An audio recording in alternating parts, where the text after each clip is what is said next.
All right, so temperature dropped, so we're using the old-fashioned fireplace to stay warm. We're working on the master bathroom, second floor, domestic, hot and cold. And what I decided to do was this soffit had to be built for the to cover the HVAC nightmare.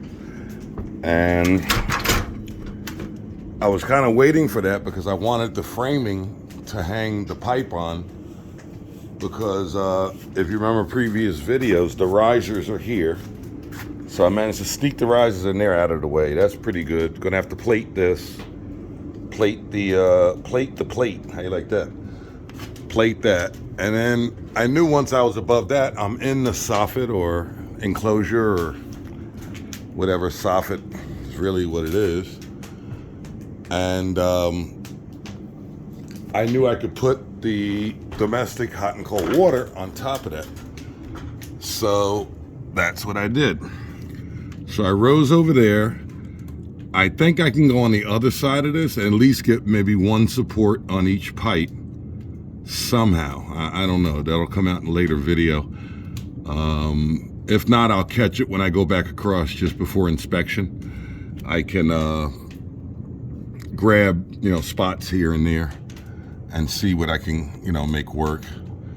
This I see looks like it's too long. Yeah, it is. I got to redo that. And I can't, I got to do it from up here. So you'll see that in another video. So the game plan was I said I'll run one inside the frame, and this one I'm going to try to run along the back side of this 2x4. So that's going to be fun, putting supports on that. And the idea, I was just looking at this to continue the saga of these nutty HVAC guys. This is one of the brackets they had. Remember in the last video, they had two Jambonis under here trying to jack this whole thing up. Here's an example of why I say take pride in what you do.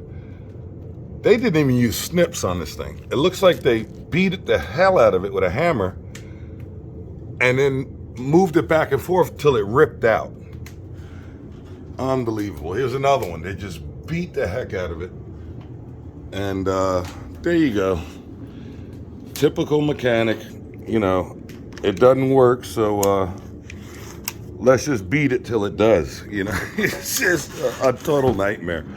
The owners were just here, and they're looking at it, and these guys are gone. They don't even know it. It's just that no matter what you tell them, they refuse to get it right. And I seriously doubt they're gonna get paid too. Now that they're gone, they're not getting paid.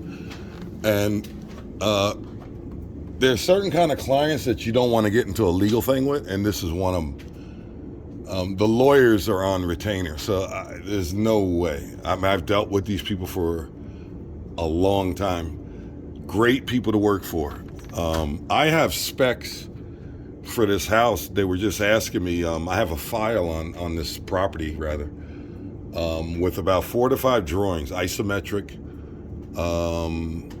drawings, and just layouts.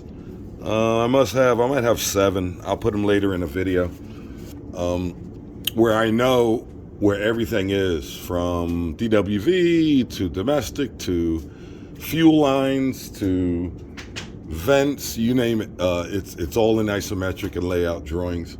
And there might be, I know there's at least 5 or 6 drawings.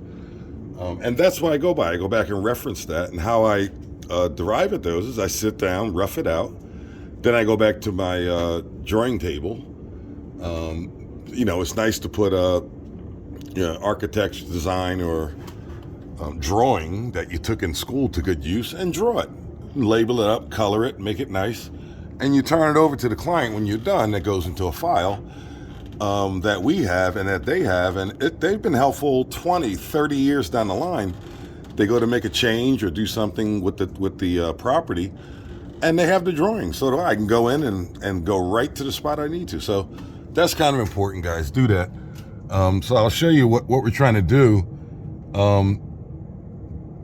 The Keystone cops put these trunks in And they must have drilled 3 holes in the floor. This is abandoned now. There was another one around here that was abandoned. And if you see there, what we had to do was open the floor so that the so-called A-team could move these to the right location. Because there was no way in heck, if you remember a previous video I was saying, unless they got super angle tools and super skills, which neither of which they have, there's no way they're gonna get on top of that trunk to cut holes and reroute stuff. So I'm trying to see, oh, here we go. This is it.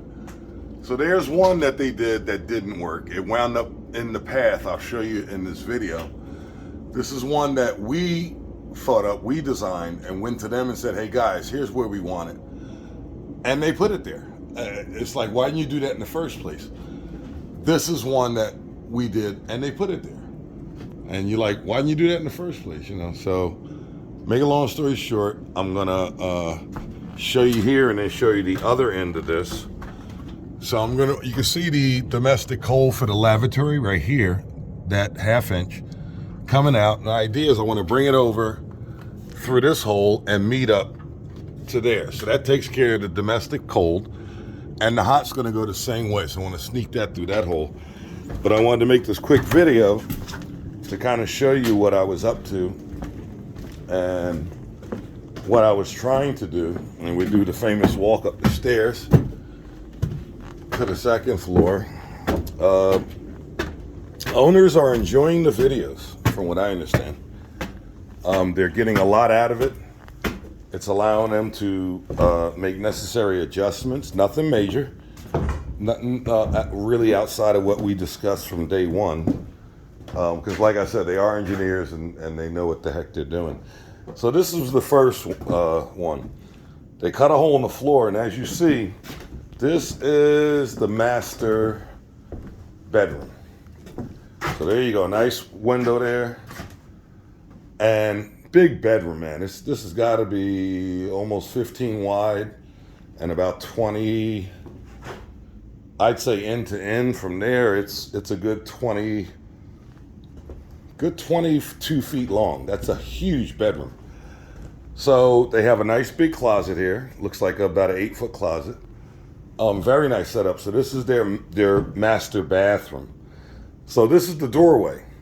So our thought was, first they had the register here in the floor, right where my boot is. And I'm going, well, why the heck would you walk over the register to go to the bathroom? Then they tried moving it over here.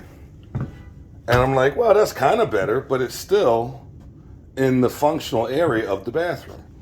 And I guess the idea is they try to get it close to the window because that's where your heat loss is. And finally, it was like, well, why don't you sneak it right here next to the closet? Now, there are joists below, so they couldn't go this way because it would have been in the closet door. I think these are going to be French doors for the closet. So I said, well, this is better. At least you only have about 1 inch or 2 in the path. And when you walk, you can actually walk around it to get to the bathroom. So they did finally. So in order to get that in the top of the trunk, the ceiling had to be opened. The flooring up here so they could get to it. And if I put my camera down here, you can see that's the trunk. So they were able to cut that and another one from up here. I see another one. Oh, here. So they got this one for the bathroom. That one they got right after we stopped them after a nightmare like that. So you'll see these all over the house where that floor had to be repaired. So it's one was here, then they did one there, and then they did one there. So it took 3 tries. Unbelievable. So anyway, the joke on me was I was using this new Diablo bit. These things are pretty neat. I guess you guys seen their quick disconnect fittings, and I'm laughing because I drilled this hole for the pipe, but then I made it extra large. This is an exterior wall. So my game plan is before this is secure, I'm going to slide that thermal or a good insulation over the pipe and have it stick out down here so that it's inside the wall. If the wall is insulated, But one of our rules is if it's an exterior wall, insulate the pipe. We actually insulate the pipe and put rigid insulation behind the pipe just to get that R value up there as high as we can. Do the best you can. Again, have pride in what the heck you're doing. So that's the cold. We're going to stick the hot through this hole. And I'm laughing because of this quick disconnect on this drill. You slide this collar back, that black collar, and the drill pops out. Well, guess what? It pops out so good that I was drilling this hole and the dang on bit fell in the wall. Thank goodness there's a batt insulation and it didn't go too far. So I had to stop the works and go get this, which is wire from reinforced concrete reinforced when you're pouring like slabs, and then cut it and make a tool that would fit. I can show you the quick disconnect and you'll see why I did it. See, this pops out. These are pretty neat. They're made by Diablo, not disclaimer, not promoting or knocking down any company, but I like them because they come all different sizes. And what happened was I had to take a file, and this thing was down in here in the wall, but I had to make something like this that actually had a little hook on it. If I turn it, it's just enough to get it down through this hole to actually pick it up, and I got it back. So yeah, fun.